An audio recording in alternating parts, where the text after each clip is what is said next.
Hello and welcome to The Arise interview. 60 minutes of big questions about the big stories from the news and beyond, with fresh insight and critical analysis. I'm Charles Aniagolu.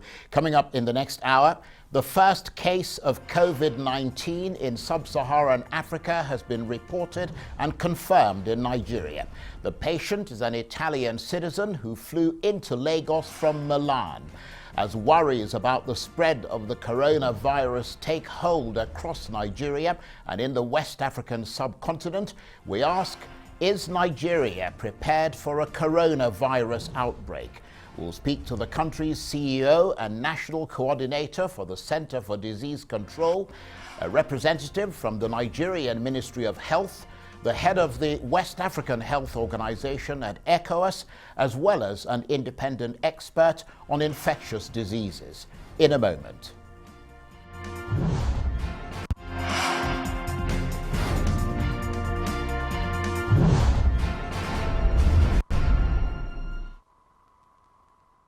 So it's finally here, arriving with a big bang in Africa's most populous nation. As you probably know by now, health officials in Nigeria have confirmed the country's first case of the deadly coronavirus. It's also the first case of COVID-19 in sub-Saharan Africa. Here's what we know so far. An Italian journalist who works in Nigeria tested positive for the virus after flying in from Milan to Lagos on Monday. He then traveled on to Ogun State in the southwest region of Nigeria, but didn't start to show symptoms of the virus until Wednesday. Nigerian authorities say the patient is in stable condition with no serious symptoms. He's been isolated and is being treated in a Lagos hospital. Well, in a moment, we'll find out more about his case and what's being done to track his movements since he arrived in Nigeria. But first, here's a clip from the Nigerian government's official briefing on the country's first confirmed case of the coronavirus. This patient is stable and every health intervention that is required is currently being given. And we can say that we're ready, and we're just hoping that we can very quickly put this behind us. People are out there now trying to track every suspected interaction that this patient might have had contact with, and we're ready. Our facility has been fortified to continue, if need be, of any form of tests and containment if need be. It's because we also don't want people to panic. That's why we're giving all the information as at when we have it. You know, I did not wait till this morning before we pushed out this information within hours where it was confirmed that the patient is positive. You know, our disease control center, we have capability, like it said, to take in patient, almost 80 patients right now, and we're scaling up, you know, everything that is required in the next couple of days. If there's need be, we will also further scale up, you know, the facility to be ensure that we can receive more patients if it gets to that. But we do not, we're hoping that it won't get to that level. Well, for the very latest, let's cross over to the headquarters of Nigeria's Center for Disease Control and speak to its national coordinator and chief executive officer, Dr. Chikwe Ihekwazu. Dr. Chikwe, thank you very much indeed for joining us. This must be a desperately busy day for you, and we appreciate your making out the time to talk to us. What do we know so far about this? What's the latest in Nigeria? So, Charles, thanks for having me. You know, the day started at some point yesterday evening for us when this case was finally confirmed in one of our laboratories in Lagos. And we immediately started a series of processes implementing protocols that we had developed over the past 6 weeks, preparing Nigeria for this day, because we always knew it wasn't a question of if, but when. When you have a global situation like this, it's only a matter of time by the time you're infected or affected. And the critical thing really was, how would we respond? So our systems worked. And that's the first thing to say. We confirmed this case very rapidly in one of our labs and immediately started a series of processes in Lagos to identify the case, make sure he is well taken care of, which has happened. Thankfully, this individual is not desperately ill, so well enough to tell us about his contact history, the people he's been in touch with since he came into Nigeria. So all the work happening today is that very tedious process of identifying the contacts, listing them, finding out where they are at the moment, following up with each of them, and then starting a process of monitoring them every day for the next 14 days. As well as we are doing this, we then do a risk assessment of all the venues that he may have visited to make sure, as much as we can tell, limit the opportunity of transmission through any of those places. So, we knew this was coming, so we had prepared a protocol. Thankfully, we have identified this individual fairly rapidly. The real challenge for us now is to make sure we connect all the dots from the minute he arrived. In fact, not from the minute he arrived, from everyone that was with him on that plane, to his arrival, to where he went, to where he ended up presenting to a clinic in his workplace. And colleagues are working extremely hard throughout the day, throughout last night, to make sure we keep Nigeria safe. Well, let's just follow this methodically and systematically, Dr. Ihekweazu. First of all, you talked about the patient. Everyone's curious to know more about their present condition. Obviously quarantined, as you said, but he is stable, is he? No serious symptoms?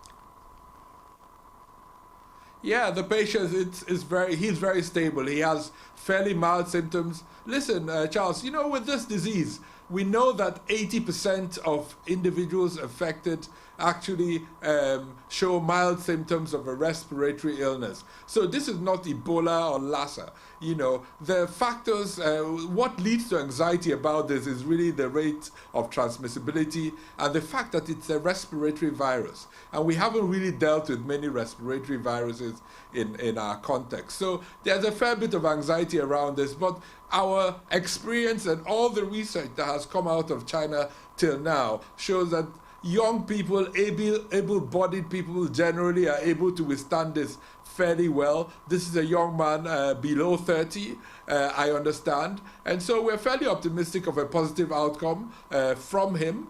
And, we also know that this virus sheds very early in the course of the clinical illness. So what we need to do now is very diligently, identify anyone he may have been in contact with. But he's doing well, and we're very happy about that.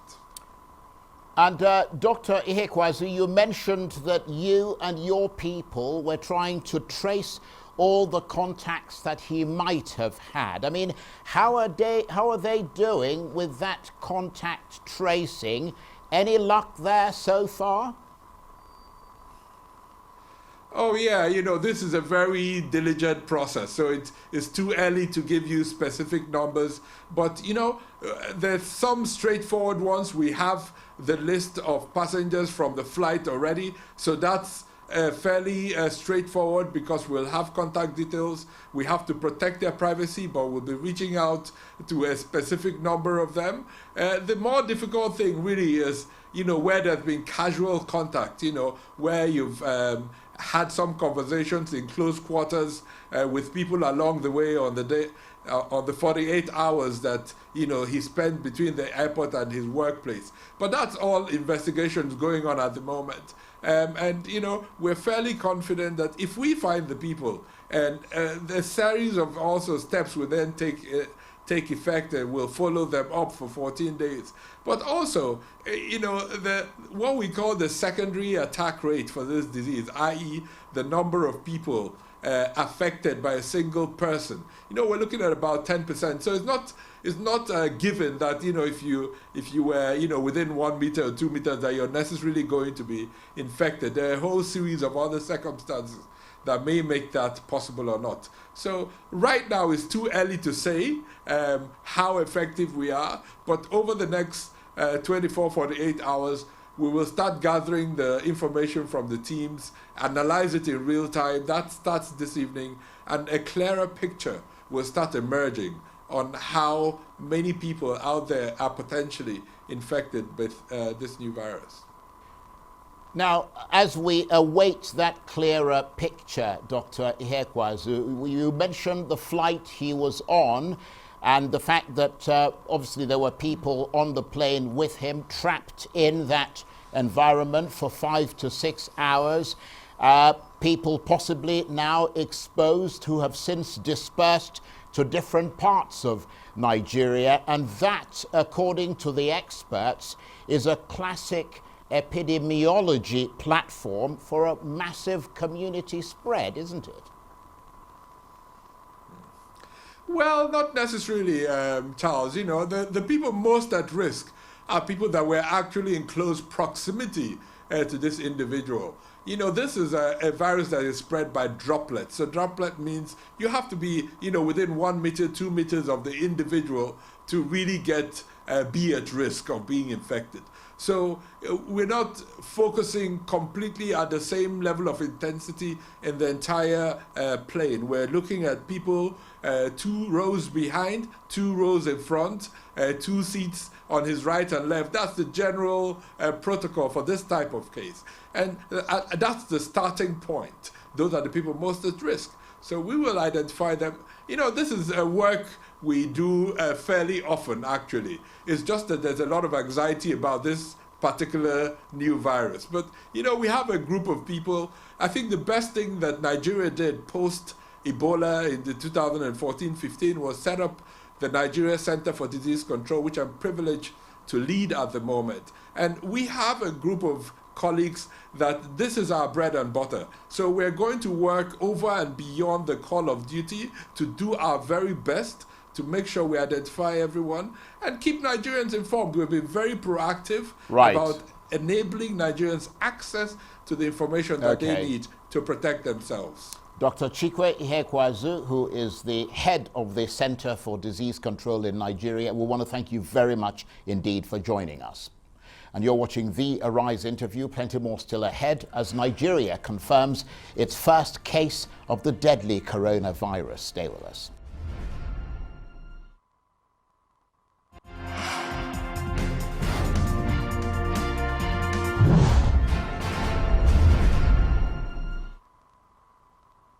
Welcome back to the Arise interview. I'm Charles Aniagolu, and as you may have heard, the coronavirus has now arrived in Africa's most populous nation, Nigeria.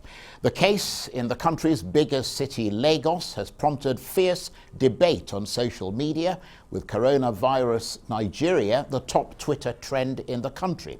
Some people fear Nigeria, which is already battling an outbreak of Lassa fever, may struggle to cope. In a moment, we'll find out more about how well prepared the country is to deal with this health crisis. But first, here are Nigeria's health authorities briefing the world on what they know so far and the measures they're taking. The gentleman who came here apparently may have gotten infected at a point, but walked through the scene, the screening, with no symptoms. And by the time he got to his house, I think a day or 2 after, he started to feel unwell. And wisely enough, he went to a hospital. And there, the doctors examined him. And I believe they found that malaria was negative. And they knew the travel history. And immediately referred him to for a test in Lagos at the Luth testing center. And there it was discovered that he was positive for coronavirus and immediately put under isolation. In fact, he had been put on isolation from the referral hospital in a special ambulance where the driver himself had been kitted.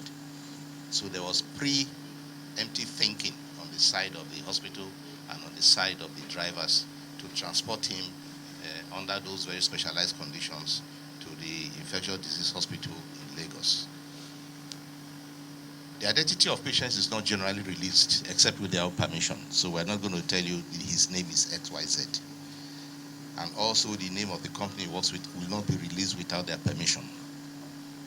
that's not the normal practice.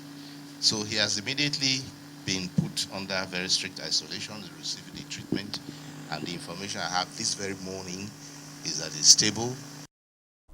Well, for more on the arrival of the coronavirus in Nigeria, I'm joined now in the studio by the Director of Nigeria's Port Health Services, Dr.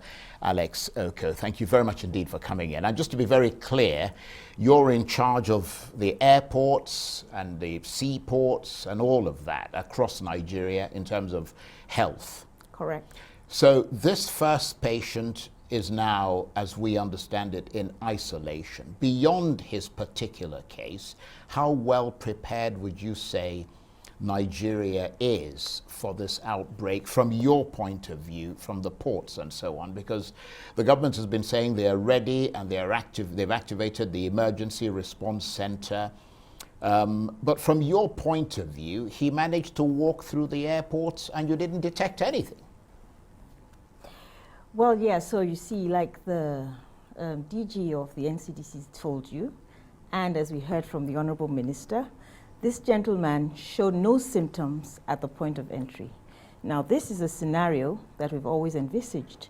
So the Council has been to ensure community mobilization, social mobilization, sensitization and awareness of, health facilities and healthcare workers.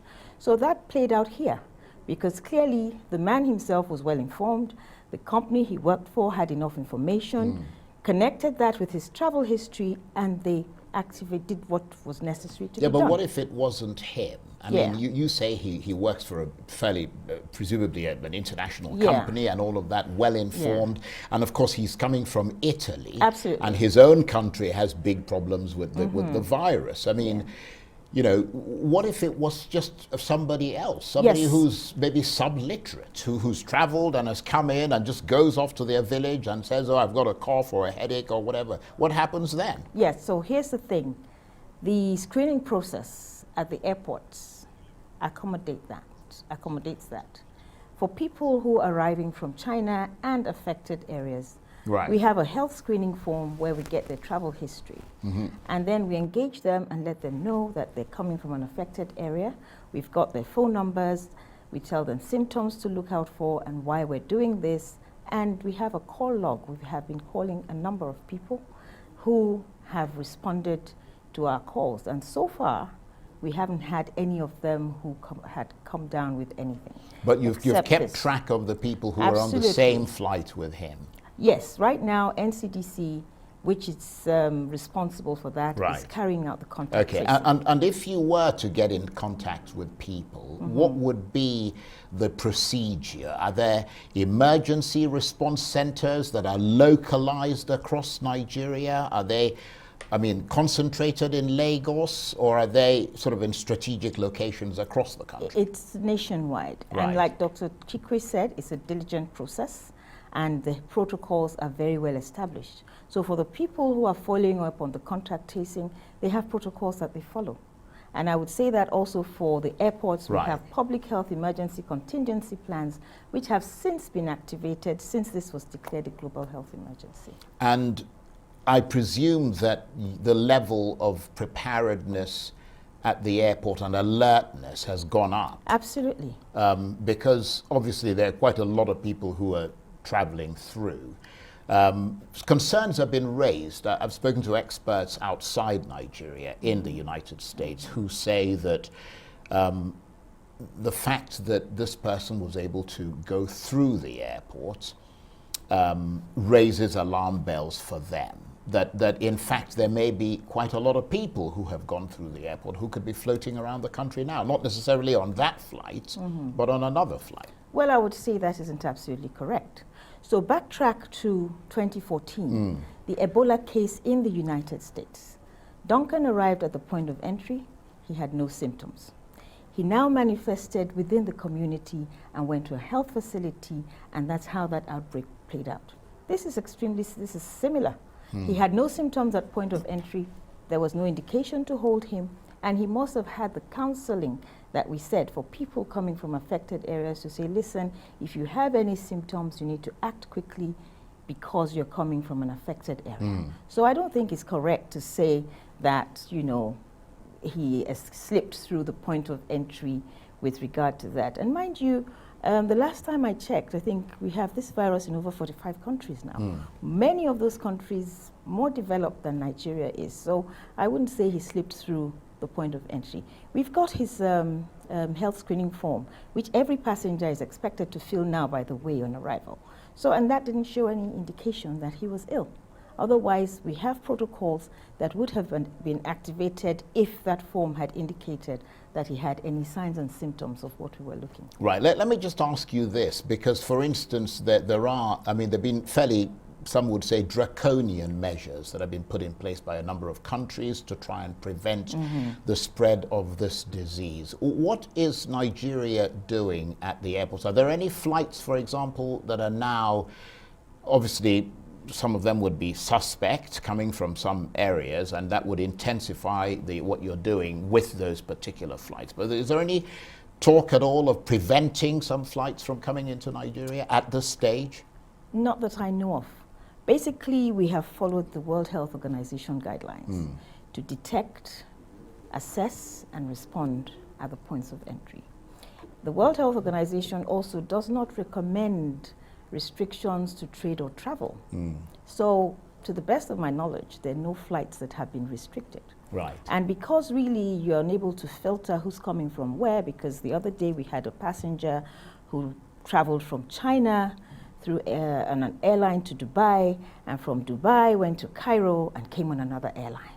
So we have to look at everybody coming in, because it may be difficult to filter those who are actually coming by focusing on a particular airline. Right, and we understand from what we heard that quite a number of people have been tested, and I understand that more than a dozen have been tested, and they've all come up negative. Correct. Did those come through the airport? Well, some of them came through the airports. Some of them were tested based on information that came into the health care network. So not all of them came through the network, the airports. Some of them were within the country, and we got information and we acted appropriately. Right, and you're again in charge of the ports health, all the Nigerian ports. Correct. Is there any chance that people might come into Nigeria? Because I mean, most of the focus is always on the airports, because that's where most people come through. Yeah. Is there any chance that there might be other, you know, places where people could enter into Nigeria and perhaps escape your sort of examination? Unlikely, because like the Honorable Minister also said, the likelihood of coming by air is higher. So we go to But I mean, you've got sailors and all of that. Yeah, so that's where and so I'm on. going. So Right. we've got the seaports where we have a lot of travel and trade between Nigeria and China. Now, the ships that have arrived so far left China 3-4 weeks ago before arriving at our shores. So obviously that has, you know, transcended the 14 days that we're all looking at. So that's, we're screening them all the same. When they come in, we screen them every day for as long as they're on our shores before they leave.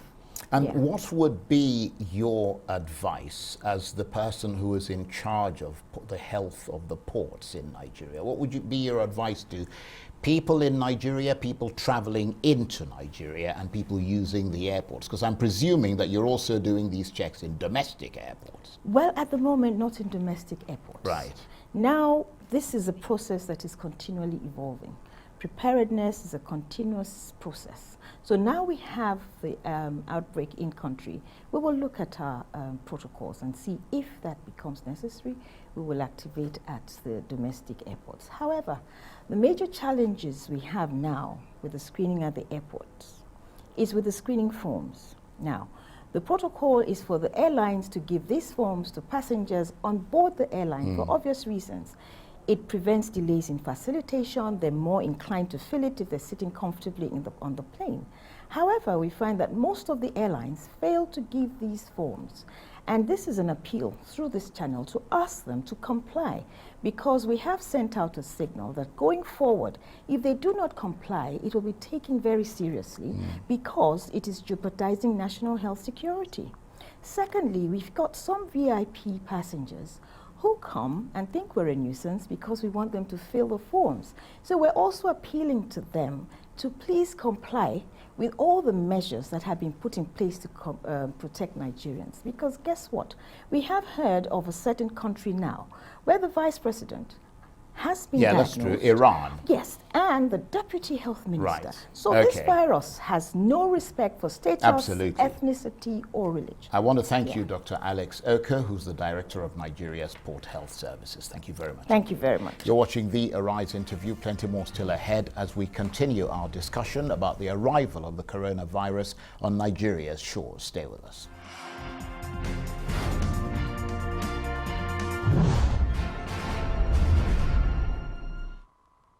Welcome back to the Arise interview. I'm Charles Anyegolu. As you may know, public health officials in Nigeria are grappling with the arrival of the coronavirus in the country. So far, one patient has been confirmed, an Italian, and officials are now trying to trace all the contacts that he has had. But expectedly, the arrival of the virus in Lagos, a city with a population of around 20 million, has led to concerns across Nigeria and in the rest of West Africa, particularly as Nigeria is already battling an outbreak of Lassa fever. The Nigerian government is keen to quell panic and downplay the threats, but how real is that threat in Nigeria? Well, in a moment, we'll speak to an independent infectious disease expert in Lagos. But first, let's hear a bit more from that news briefing by Nigeria's health authorities. We are working with the airline. We are developing, we are going to get a manifest and then do a contact tracing and find all the people who are there. Usually you get their numbers and their addresses and monitor them. We're not going to assume that all of them are sick or will fall sick, but and advise anyone who has any symptoms to report and be monitored and be checked. So we have enough reagents to do the checking now. There are 4 laboratories in Nigeria that can test for this particular virus. 4 are able to test for it. We also have a system for sample transport. So a sample can be taken from somewhere and transported to a testing center within a few hours. So that is part of the network that we have prepared. Now, as for the lockdown of the city, there is no need for that at the moment. We have just seen this case yesterday and observing very closely as they kept under full isolation and is being given necessary treatment. And we're doing a contact tracing, watching to see who or how many people may have been affected, which we do not know yet.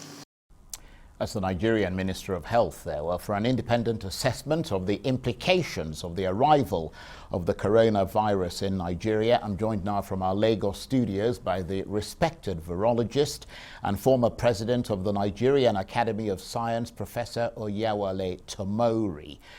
Professor Tomori, thank you very much indeed for joining us. First of all, what's been the reaction of people like you generally in Nigeria? I mean, what's the mood in Lagos as this first case is detected? Thank you very much. I think it's something we expected to come, and it has come finally. The government has done what it should do. And I think we are all part of this to ensure that what government has done is comes out successfully. So the people themselves, individuals like you and I, need to do exactly what we need to do. And I guess we'll be talking about that later. But I think the attitude is, for me, I'm personally happy at what the proactive nature of our government. They've done the right thing. I think having experienced Ebola and conquered that one, I have no problem. We'll do the same with this one. However, the success of it, the length we keep it, still depends on what we ourselves as individuals do to what the government has said. And Professor Tomori, of course, estimating the severity of this epidemic, which is now borderline pandemic, according to the World Health Organization, is, I imagine, one of the more challenging aspects of this virus in terms of responding to it, isn't it? Yes, you are quite correct. Given the the nature of the case that has come in and the issue of who he has traveled with. I heard Chikwe talking about the zone of people as close to him. It goes a little more than that, because if that guy went to the toilet inside the plane, and if he was showing symptoms at that time, then that becomes a problem. But I think it is the time when he started showing symptoms, how many people came in contact with him will even be more important than those who were in the plane. Because according to the report we had, he was not showing any symptoms at the time he was in the plane, so it couldn't be much of a danger. But after he started showing symptoms, who did he contact? So in addition to getting the manifest, we also need to get who he has had contact with within the 2 days of his arrival in the country. And Professor Tamori, is it likely, from your knowledge of these things, that there are many more cases out there that the Nigerian authorities have not been able to account for? Yeah, we cannot rule out anything. My greatest worry, I was saying the other time that we're lucky that this guy came in from Italy or wherever. He had a company and somebody who they can go to a hospital, and a hospital that actually contacted the government. Let's take a scenario of which an ordinary Nigerian comes into this country, and he got through that system, got into, not Lagos, maybe out in another part of the country. Rather than go to the hospital, he decided to take care of himself. That becomes a major problem. We don't know whether such have occurred, but it's also important to bear that in mind, to alert every other person in every part of this country. Lagos is not the main problem. It could happen anywhere. So what Lagos State is doing, what has been done in Lagos, we need to do the same for every other place we think all other people could have been. So the possibility is there that somebody may be somewhere in Nigeria today who has it, but had not gone to the hospital, has had to treat himself. So we need to be on the alert for those other places everywhere in the country, not just Lagos. You remember during the Ebola, one of the people who was actually put under constraint actually escaped to Port Harcourt and started another situation over there. So we have to take that same attitude with this particular one. And Professor Tamori, from your own expert assessment, is Nigeria prepared for this? I mean, because it can take a lot of equipment, a lot of money, and a lot of specialists who are available and are able to deliver care in a manner that is safe and effective. For now, with what the government has said, definitely I think we are ready for this case. The only thing I'm worried about, that more cases don't come in, then that stretches the resources we have. For me, the laboratory side of it, the work of the different hospitals that have taken the action of the government immediately, this is what we expect from a government that is prepared. But that brings us the issue about what we as individuals, the government can put structures in place. The people that are more important. In fact, I was telling somebody that more important than the minister or Chikwe is that individual, Nigerian. What do you do when this type of situation occurs?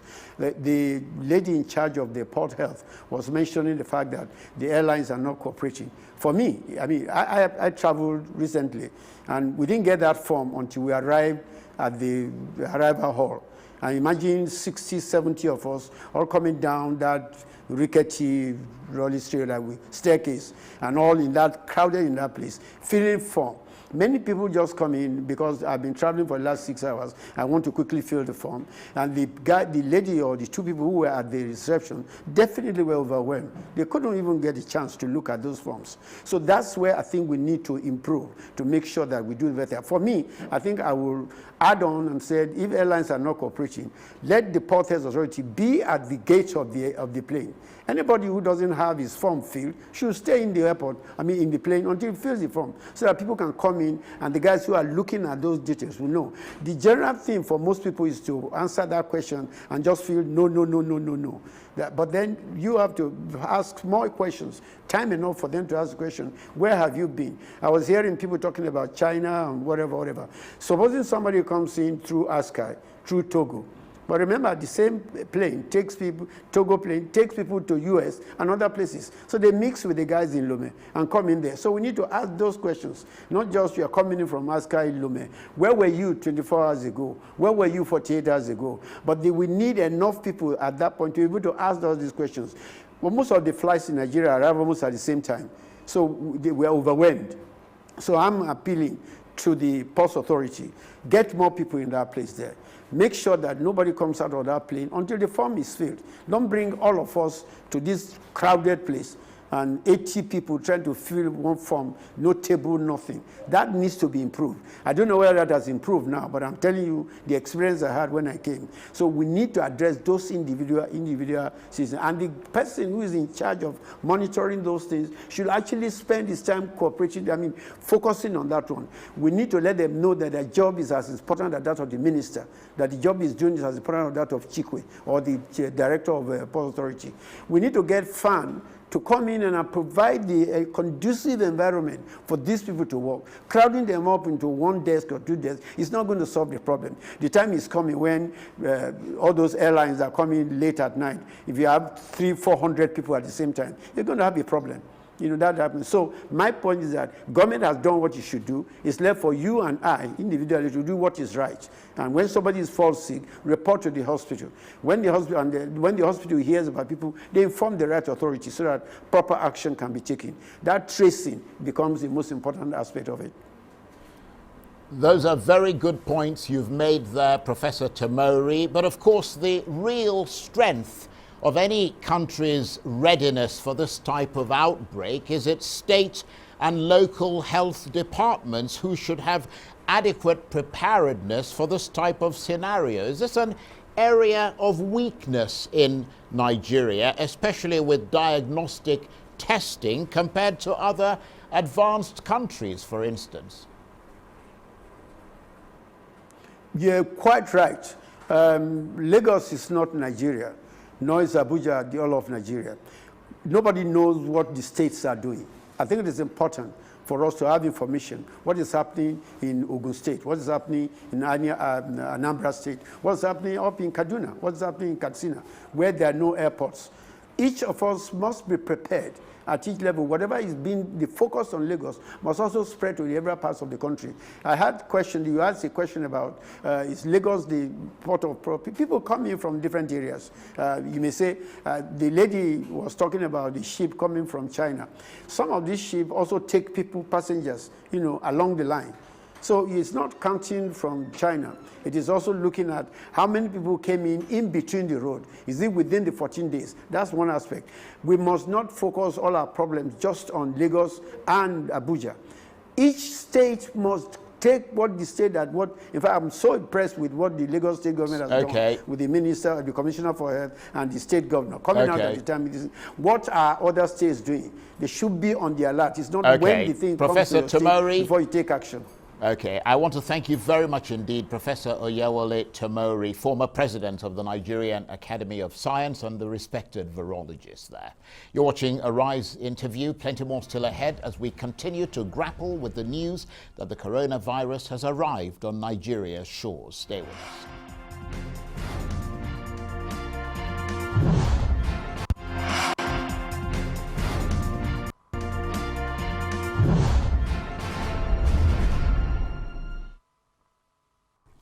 Welcome back to the Arise interview. I'm Charles Anyegolu. As you may have heard, sub-Saharan Africa now has its first case of the coronavirus. A patient has been identified in Nigeria, and we've been getting a big reaction to the first confirmed case of COVID-19 in sub-Saharan Africa. One respondent on social media said, "This is sad news. Sub-Saharan Africa doesn't have strong healthcare systems."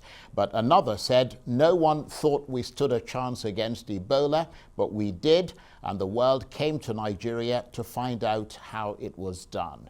The reactions come as the World Health Organization says that the global outbreak has reached a decisive point and now has pandemic potential. Nigeria has joined countries around the world that are battling to prevent the virus from spreading further. Nowhere is the concern about the arrival of COVID-19 in Nigeria greater than in the West African subcontinent. To find out more about how the regional body ECOWAS is reacting to the news, I'm joined now on the line from Burkina Faso by the Director General of the West African Health Organization, WAHO, Dr. Stanley Okolo. Thank you very much indeed for joining us on the phone there, Dr. Stanley. First of all, your reaction to the arrival of the coronavirus in Nigeria. I mean, you were here just a few days ago warning about this and urging greater preparedness across West Africa. Thank you very much for having me. Charles. As we discussed last week, we knew it was not a question of if, but a question of when we might have coronavirus cases in Africa. And we were, at that time, people were wondering whether the weather or anything was so hot that it would not survive here. And we now know that that's not the case. We have 3 cases in Africa. We have the one from Nigeria that was confirmed as at 10 p.m. last night. But of course, we had the first case, which was in Egypt, and we had a second case in Algeria. Now, what is different between now and when we had Ebola was the fact that although Nigeria actually tackled Ebola successfully, we are even in a better place than we were during the Ebola outbreak, because the preparedness in terms of surveillance, in terms of response, in terms of laboratory, is absolutely much higher than what we had in 2014. So let me just give you a very simple example. As at today, as at a few hours ago, all countries in West Africa, 15 countries of the ECOWAS region, have the capability now to test for the virus, because we've just completed the training of the laboratory experts, and we have testing kits in all the countries. Of course, larger countries like Nigeria have larger testing kits. And Nigeria CDC is one of the stars of national public health institutions. In fact, not just in West Africa, but in Africa. And therefore, I am fairly confident that they would employ, and they're already employing, all the processes that are required following the IDSR of International Disease Surveillance Regulations of WHO. But then, Dr. Okolo, this case wasn't picked up at the airport, and this man did travel. Lagos, of course, a huge city, very crowded, estimated to have 20 million people. How worrying is that? Okay, let me just first of all assure the public that what we are looking at is, of course, there is an investigation going on, and they are trying to make sure that they trace all the contacts of the index case, this Italian man. But the initial indications was that this man went through the thermal screening that we have at the borders, and he did not have a high fever. Now, let me just remind people, your viewers, that up to 80% of people may not have symptoms or have very mild symptoms, such that they do not have a high fever that you pick up, they are not complaining of cough, they do not have shortness of breath, and they do not have other severe upper respiratory symptoms, even when they have coronavirus. And so it is critically important to understand that what we are doing, which is very robust in terms of screening at all borders, will pick up those that have those symptoms that we can pick up easily. And that is why we have continually asked that people who are coming from areas that are affected should themselves self-isolate. Now, the thing that your viewers may now notice is that it is no more China alone. Italy, because of the spike in Italy, is now one of those regions and one of those countries where people that are arriving from Italy should necessarily self-isolate. Also is Iran. And we do know from all the evidence that is coming to us that because there are a few of these countries, not necessarily all the countries, where cases are now being transmitted between them within the countries, that those countries should be treated as countries of high burden. The problem, of course, and you mentioned this briefly there, Dr. Okolo, is that the coronavirus is a different kettle of fish, and even countries with robust healthcare systems are struggling with it. That is absolutely correct. And that is why we feel that the preparedness and even the contingency stock in terms of laboratory reagents, in terms of personal protective equipment, in terms of infrastructure, is something that we in West Africa, which generally has weaker infrastructure than other countries, should actually stock up for the long term.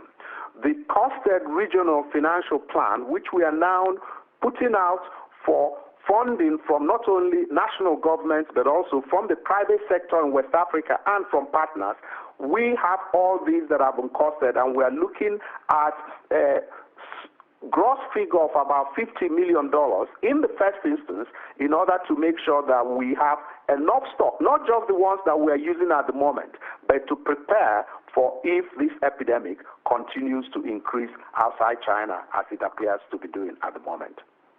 And Dr. Okolo, is it fair to say that this country has entered a new, very trying phase with the confirmation that coronavirus has arrived on Nigerian shores?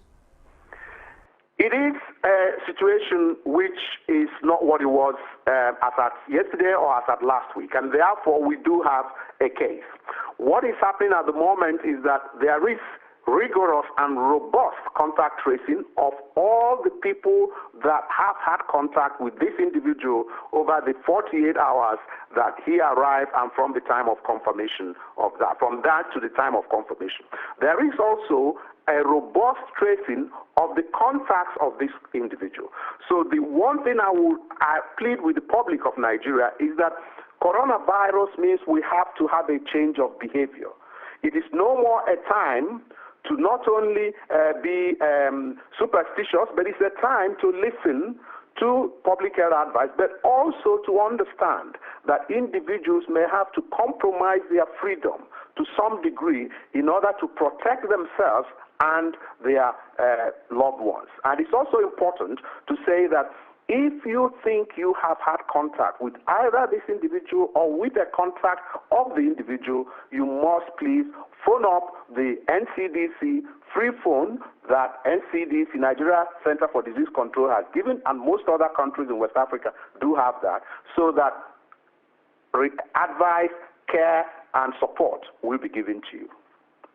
And obviously, Dr. Okolo, still lots to learn about this disease, but what's really interesting is we're hearing that recovered patients in China who were discharged from hospital but later tested positive again have been found not to be infectious, and that's from China's National Health Commission. So some hopeful news there as this virus is confirmed in Nigeria.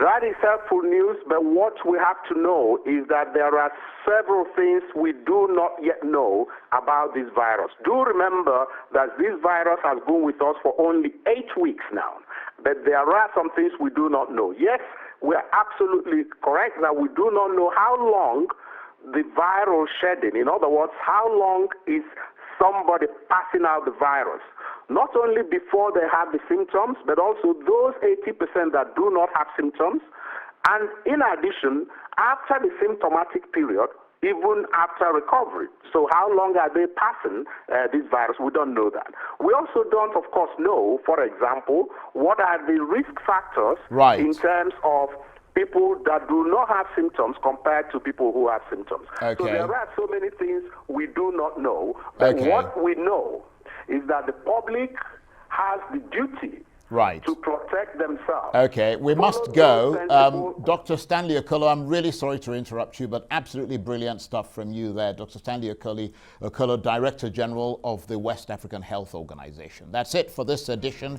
of the Arise interview. Do join us again tomorrow from me and the entire team here in Abuja and Lagos and Burkina Faso. Bye-bye, and thank you for watching.